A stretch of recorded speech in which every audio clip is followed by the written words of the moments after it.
la crise que nous venons de traverser, à la fois inédite par son ampleur, à la fois inédite par les modifications qu'elle a entraînées dans le comportement de tous les acteurs, eh bien, a aussi emporté avec elle des modifications substantielles pour l'assurance. Alors, quand on regarde le modèle de l'entreprise assurantielle, eh bien, tout d'abord, ce que l'on observe, c'est que c'est un modèle qui a très bien résisté à cette crise. On a tout un secteur qui porte à la fois sur la santé, sur l'auto, l'habitation, même les grands risques industriels, qui finalement s'est parfaitement adapté à cette crise et a montré toute la résilience qui était intrinsèque à son métier. Et je vais expliquer pourquoi. Tout d'abord, quand on est un assureur, eh bien, on engage une promesse assez forte d'être aux côtés de ses adhérents en cas de survenance d'un événement majeur. De par cette pandémie, beaucoup d'acteurs ont eu à faire face à des dépenses de santé, ou eu à faire face à des dépenses entre guillemets, de prévoyance par rapport à la prise en charge de leurs proches. Eh bien, les assureurs ont été présents à leur côté. Et je crois que tout le secteur peut dire qu'il a pu fonctionner sans discontinuité. Donc, on a bien vu, au travers de ces presque 2 années que nous venons de passer, que le secteur de l'assurance a pu fonctionner quasiment normalement dans un cadre de pandémie majeure. Et ça, notamment parce que le secteur a réussi à fonctionner avec le travail à distance. Toute l'assurance est une activité de prestation de services, une activité intellectuelle, et notamment le télétravail ou le travail à distance s'y prête parfaitement. Je vais décomposer un petit peu la chaîne. Vendre un contrat d'assurance, le faire en présentiel, en physique, à côté du client ou à distance, la crise nous a montré qu'il n'y avait pas de différence. Les deux modèles fonctionnaient très bien. Assurer les prestations, eh bien, grâce au digital, notamment, grâce au digital, nous avons pu réaliser nos métiers convenablement.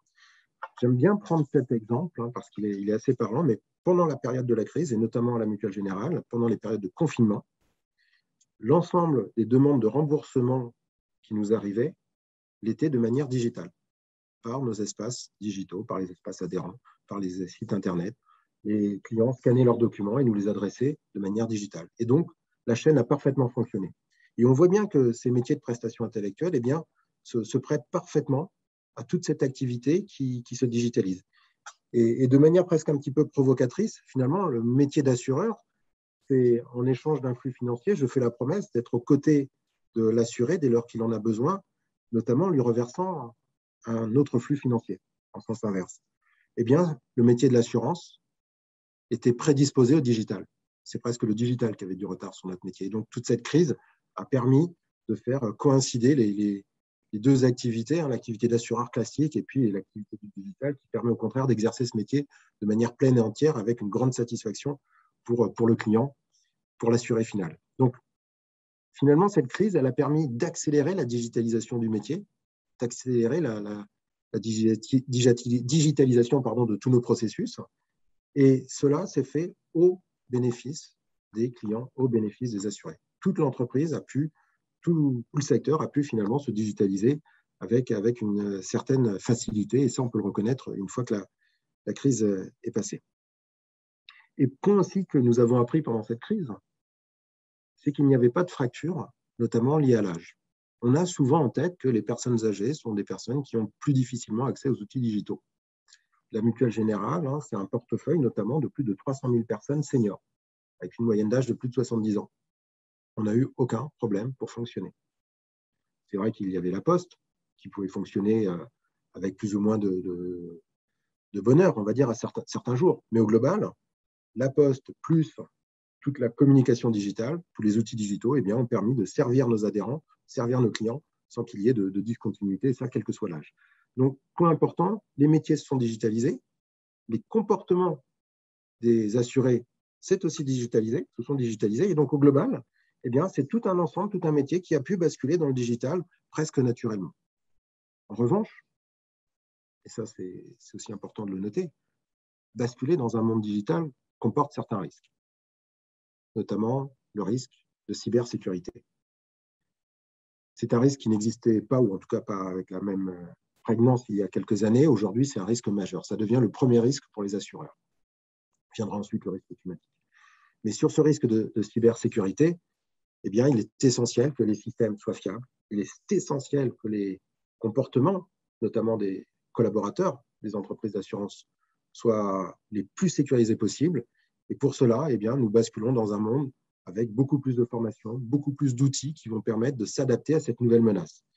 Et c'est très important parce que l'assurance, c'est de la confiance. C'est de la confiance que nous donnons auprès de nos assurés. Et le risque de cyber est une menace sur cette confiance. Donc, finalement, si on résume, eh bien, un secteur, une industrie qui s'est modernisée, qui a rencontré son temps digital, des assurés qui se sont aussi digitalisés au même rythme qui était imposé par cette crise.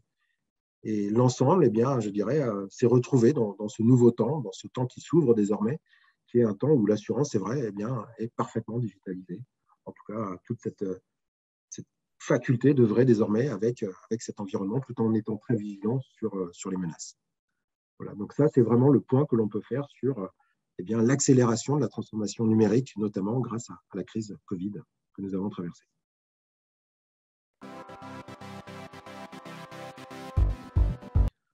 Tout d'abord, hein, c'est vrai que l'open travail est un nouveau concept d'organisation du travail. Et il est né au moment de la crise Covid. Il part d'un constat évident une fois qu'on le prononce, mais qu'il fallait quand même formuler. Et ce constat, il s'est fait en observant les collaborateurs de la Mutuelle Générale qui étaient en télétravail pendant ces périodes de confinement. Et là, nous avons réalisé que le lieu géographique du collaborateur n'était pas une variable qui influait sur le résultat du travail. Donc, partant de ce constat, on s'est dit que post-crise, une nouvelle organisation pouvait naître, une organisation dans laquelle chaque collaborateur pourrait désormais choisir son lieu d'habitation et son lieu de télétravail. Pour un siège social qui est à Paris, il n'est pas nécessaire que le comptable soit à Paris ou en région parisienne. Il peut très bien les vivre à Marseille. Il peut très bien les vivre à 1 heure, 2 heures de Paris. Dès lors qu'il télétravaille, le lieu géographique n'est pas une variable qui influe sur le résultat. Et dès lors que l'on pose cette base, eh bien, s'ouvre toute une nouvelle organisation du travail qui permet à la fois de concilier des aspirations nouvelles des travailleurs avec un meilleur équilibre de vie entre la vie privée et la vie professionnelle, une meilleure qualité de vie, et s'ouvre aussi toute une possibilité, tout un champ des possibles pour l'employeur. Et ce que nous avons mis en place à la Mutuelle Générale, eh bien, c'est un système, une organisation qui permet à chaque salarié de choisir 1, 2 ou 3 lieux de télétravail qui peuvent être partout sur le territoire. Et c'est le collaborateur qui va choisir le nombre de jours de télétravail qu'il souhaite exercer. Ça peut être 0, s'il veut être 5 jours sur 5 sur site, 1, 2, 3, 4 ou 5. En revanche, dès lors que l'on est dans cette souplesse, qui est incroyable pour le collaborateur, tout l'enjeu va être finalement dans l'organisation du temps de présence sur site. Parce qu'avec cette nouvelle organisation, l'open travail, nous avons quand même défini un minimum de jours où les salariés vont se regrouper, vont être sur site ensemble. Et là, c'est important de bien formuler la phrase suivante. On ne dit pas à un collaborateur, vous revenez tant de jours sur site. Ça n'a pas de sens. D'ailleurs, on peut réfléchir des heures et des heures, on ne trouvera toujours pas le sens derrière cette phrase. En revanche, de dire à des collaborateurs, on va revenir tel jour sur site pour travailler le collectif, pour travailler la cohésion, pour travailler le sentiment d'appartenance à l'entreprise et travailler toutes les communications informelles, là, ça a du sens. Et donc, l'open travail n'organise pas le télétravail. Il organise le moment où on demande aux collaborateurs de revenir sur site ensemble pour travailler la cohésion, pour travailler le collectif. Et c'est ça qui est important. Il ne faut surtout pas basculer d'un monde qui était avant le monde du télétravail mineur, parce qu'avant la crise, le télétravail était l'apanage de quelques métiers favorisés. Toute l'entreprise n'y avait pas accès, et ça, c'est dans tous les secteurs, à un télétravail que l'on pourrait qualifier de majeur, où finalement, on va donner à peu près à tout le monde 1 ou 2 jours. Le nombre de jours n'est pas une variable qui influence le modèle, pas du tout. Ce qui influence le modèle, c'est bien l'organisation du temps de travail où on demande aux collaborateurs d'être ensemble. Et donc, c'est bien ça l'enjeu de l'open travail. C'est un enjeu où on donne de la souplesse aux collaborateurs, on lui permet d'exercer librement son choix et d'améliorer son équilibre vie privée, vie professionnelle, tout en renforçant la cohésion d'équipe, tout en renforçant le sentiment d'appartenance à l'entreprise. Et bien sûr, il y a des prérequis pour que cela fonctionne. Parmi ces prérequis, il y a bien sûr l'autonomie. Il est essentiel que toutes les entreprises basculent petit à petit dans un mode de management qui est un mode de management sur les objectifs. Il faut oublier le mode de management qui contrôle, qui est derrière où le manager est derrière le collaborateur pour s'assurer de ce qu'il fait. Il n'y a rien de pire qu'un manager qui est anxieux parce qu'il ne voit pas son collaborateur travailler. Il faut travailler sur des objectifs. Et du coup, la responsabilité du manager, qui est accrue dans ce nouveau modèle, elle est bien sur comment j'aide mon équipe à atteindre des objectifs. Et là, on va rebasculer sur votre première question, portée notamment sur le digital. Le digital doit apporter des outils d'aide au manager sur le pilotage de son activité. Le manager n'a pas besoin de chercher ce que fait le collaborateur. Les outils doivent lui permettre de répondre à cette question. Et dès lors que les outils l'aident à piloter correctement son activité, eh bien, l'essentiel de son attention va être porté sur comment je permets à mon équipe, comment je permets à mon collaborateur d'atteindre ses objectifs et comment moi ensuite j'anime ce collectif, j'anime cette équipe.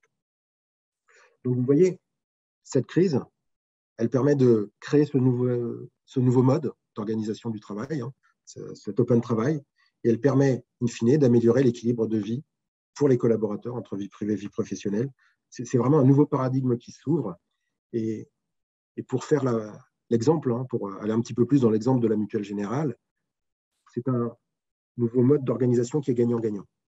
Quand on a souhaité rentrer dans cette réflexion et qu'on l'a travaillé, eh bien, nous avons fait des groupes avec des collaborateurs. On a pris 80 collaborateurs sur 1600 et on a fait des ateliers pour définir comment nous allions fonctionner désormais avec cette nouvelle organisation. Et dans chacun de ces ateliers étaient présents des représentants du personnel. Et on a fait aussi des ateliers spécifiques avec les représentants du personnel. C'est ce qui nous a permis à la fin d'avoir un accord à l'unanimité des organisations syndicales. Donc vous voyez, le télétravail bien organisé ou repensé dans une nouvelle organisation du travail, c'est gagnant-gagnant pour les collaborateurs, pour les organisations syndicales et pour l'entreprise. Parce qu'au final, eh bien je dirais, le résultat, c'est que l'entreprise va trouver plus d'engagement de la part de ses collaborateurs. On l'a tous observé, même si certains hésitent à le dire, les entreprises ont gagné en productivité et les salariés ont gagné en qualité de vie. Donc on voit bien que c'est un modèle gagnant-gagnant où finalement, il y a un bénéfice pour tous les acteurs. Donc ça, c'est très important de le dire et c'est très important de le souligner. C'est vraiment un nouveau mode d'organisation qui est gagnant-gagnant et qui s'appuie sur vraiment de la souplesse, de l'agilité et de l'intelligence. L'intelligence de comment je manage une équipe, comment je l'accompagne. Alors, je vais me permettre une petite parenthèse sur ces accords gagnant-gagnant. Parce qu'il en va aussi de la responsabilité de l'employeur de s'assurer de la santé, de la sécurité de ses collaborateurs. Et dans ce cadre-là, eh bien, nous sommes allés assez loin. Tout le monde pourrait vous parler du double écran qui a été mis à disposition des collaborateurs à leur domicile. Je pense que c'est une partie de la réponse, mais malheureusement qui est très insuffisante. Il faut aussi accompagner les collaborateurs avec des chaises ergonomiques. Quand un collaborateur est dans des locaux professionnels, on lui met à disposition un cadre de travail qui lui permet de protéger sa santé, notamment les chaises qui permettent de diminuer ou d'amoindrir les risques de pathologie sur une assise qui serait mauvaise. Eh bien, la Mutuelle Générale, nous fournissons à tous nos collaborateurs, à leur domicile, une chaise ergonomique. Nous avons aussi un panel de services qui permet à chaque collaborateur de choisir des petits outils qui vont améliorer son quotidien. Ça peut être le rehausseur pour les pieds, ça peut être les petits coussins un petit peu qui permettent de reposer le poignet. Tout un ensemble de solutions ou un clavier ergonomique qui permettent de fournir au salarié à son domicile la même qualité d'environnement de travail que sur les lieux où il était auparavant. Et c'est très important d'aller juste sur ces détails. Parce que si nous ne faisons pas ça, eh bien, nous pouvons bénéficier d'un télétravail aujourd'hui et avoir des bénéfices à la fois pour les salariés et puis pour l'entreprise. Et puis, dans 2 ans, 3 ans, il y a des arrêts de travail qui se multiplieront. Et là, l'entreprise perdra en performance et les salariés en qualité de vie.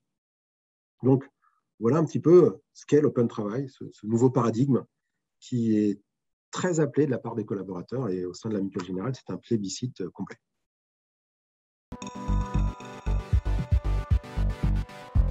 Un manager, désormais, il va accompagner son équipe, accompagner ses collaborateurs à distance. Et toute la difficulté pour lui va être la suivante. Auparavant, dans le monde d'avant, comme on l'appelait, eh bien, un manager, il gérait son équipe et elle était directement accessible sous ses yeux dans les bureaux voisins. Désormais, dès lors que vous accordez ne serait-ce qu'un jour de télétravail, et le modèle que je vais vous présenter est indépendant du nombre de jours de télétravail, eh bien, il faut imaginer que chaque manager va devoir manager une équipe qui est en partie sur site, en partie à distance, lui-même étant en partie sur site, en partie à distance. Et les collaborateurs vont devoir travailler avec des équipes, des collègues qui sont en partie sur site, en partie à distance, un manager en partie sur site, en partie à distance, lui-même étant en partie sur site, en partie à distance. Donc, on a complexifié les relations humaines. On a complexifié les relations au sein d'une équipe et notamment sur le manager. Et puis, quand on est dans la souplesse, eh bien, on a aussi des horaires qui peuvent varier. C'est-à-dire, le télétravail permet, eh bien, par exemple, à des parents d'amener les enfants à l'école le matin et parfois de commencer plus tôt la journée ou de terminer plus tard la journée. Finalement, on est à la tâche, on a l'objectif, tout en respectant le cadre légal des heures travaillées. Mais pour le manager, lui, son amplitude, elle devient décuplée. Tout le point de pression retombe sur lui. Donc, il faut être capable d'accompagner les managers pour qu'ils soient en réussite dans leur mission. Parce que toute la réussite du projet repose finalement sur leur capacité à gérer une équipe avec des objectifs. Voilà. Ça, c'est l'enjeu. Ce n'est pas dans du management contrôlant qu'il faut aller, mais bien dans du management par les objectifs. Et donc, il est essentiel d'avoir tout un panel de formation pour que les managers puissent s'adapter à ce nouveau mode de travail et puissent eux-mêmes réussir leur propre mission. Ils ont aussi des nouvelles responsabilités, notamment d'identifier les risques psychosociaux de collaborateurs qui ne sont pas sous leurs yeux. Un collaborateur qui commencera à être isolé, commencera à s'éloigner de l'entreprise, c'est un risque psychosocial. Il faut être en mesure de le détecter. Donc, il faut former nos managers à la détection de ces signaux faibles pour qu'ils soient en mesure d'accompagner le collaborateur. Et en termes de qualité, de faculté pour ces nouveaux managers, on va les appeler comme ça, eh bien, une des qualités essentielles est le courage. Parce que dans ce cadre-là, il faut aussi que le manager soit capable de dire à un collaborateur, tu reviens sur site. Tu commences à perdre pied, tu reviens sur site. Voilà. Donc, un manager va fonctionner avec des objectifs, il va aider son équipe à atteindre des objectifs, mais il doit aussi être capable d'identifier des signaux plus difficilement perceptibles que sont les risques psychosociaux. Donc, tout un panel de compétences qui doivent être travaillées avec les managers pour qu'ils puissent réussir dans leur mission. Ça, c'est vraiment très important. Et puis, ce manager devient un véritable, entre guillemets, business partner. C'est-à-dire qu'il est là pour animer un collectif. Quand je vous ai présenté l'open travail, l'essentiel était finalement d'organiser le temps collectif sur site. On demande aux collaborateurs de se regrouper. Donc, le manager, il doit être capable de créer ce lien, de créer cette animation, de créer le sentiment d'équipe. C'est essentiel pour que son équipe réussisse ses objectifs, pour continuer à cultiver, entre guillemets, ce sentiment d'appartenance à l'entreprise et cette fierté des collaborateurs d'appartenir à cette entreprise. Toute la responsabilité sur le manager. Et si on veut que l'ensemble réussisse, eh bien, il faut être en mesure d'accompagner ces managers. Donc, une véritable transformation de la fonction managériale. Et il faut pour cela accompagner les managers, leur donner les outils et leur donner toute la formation qui leur permettra de réussir.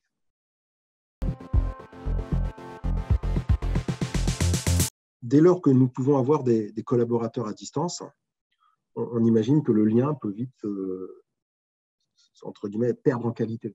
Le sentiment d'appartenance dont on parlait précédemment, la fierté. Tous ces éléments doivent être travaillés parce qu'une entreprise qui perdrait ses liens, finalement, perdrait son âme. Donc, juste pour l'entreprise, déjà, très important, pour qu'elle conserve sa place dans la société, de bien garder ces liens-là, et c'est tout l'intérêt de l'open travail, travailler le collectif. Et puis, une fois que l'on a dit cela, eh bien, finalement, on a un modèle où le collaborateur, qui avant avait le choix entre travailler proche du siège social, on va dire, pour certains, et finalement être dans une complexité du coût du logement, ou s'éloigner et être dans une complexité de la durée du trajet, bien dès lors qu'on fait abstraction de ces barrières physiques, qu'un collaborateur, qu'un comptable dont le siège est à Paris, eh bien que ce comptable puisse travailler à Marseille, qu'une personne du marketing dont le siège serait à Bordeaux puisse aller en dehors de Bordeaux, ou même à Nantes, et bien dès lors, il y a un véritable trésor pour l'impact sur nos territoires. La France aujourd'hui, et je n'aime pas trop le dire dans ces termes, mais c'est un fait, la France reste avec un centre d'attraction universel qui est Paris, et tout ruisselle autour de Paris. Tout se fait autour de Paris. Il n'y a pas de décentralisation vraiment aboutie en France aujourd'hui. Mais dès lors qu'on a ce télétravail, cet open travail, eh bien, du coup, tous les territoires retrouvent en compétitivité. Et j'ai été particulièrement et agréablement surpris de commencer à voir des publicités de villes qui ont compris l'opportunité de cette situation et qui proposent finalement aux citoyens de dire venez dans notre ville, vous y trouverez de la fibre très haut débit ou de la 5G, vous y trouverez des espaces verts, des infrastructures pour faire du sport, des écoles de qualité, de la sécurité. Donc un cadre de vie idéal et moins cher en foncier que là où vous pouviez être. Donc on retrouve finalement, grâce à l'open travail, une compétitivité des territoires et une attractivité des territoires là où finalement auparavant elle disparaissait un petit peu du fait de ce pôle d'attraction que pouvait être Paris ou les grandes villes de province. Voilà. Ça, c'est quelque chose qui va petit à petit se gommer. Et chaque territoire retrouve de la compétitivité. C'est désormais aux communes de se saisir de cette chance et de faire une offre attractive pour que chacun puisse venir habiter dans leur commune et bénéficier d'un cadre de vie beaucoup plus favorable, tant pour l'épanouissement de la famille que pour l'épanouissement des individus, et cela tout en permettant à l'entreprise de garder sa performance. Donc on voit bien l'impact sur la société que peut avoir finalement un modèle d'open travail qui commencera à se généraliser.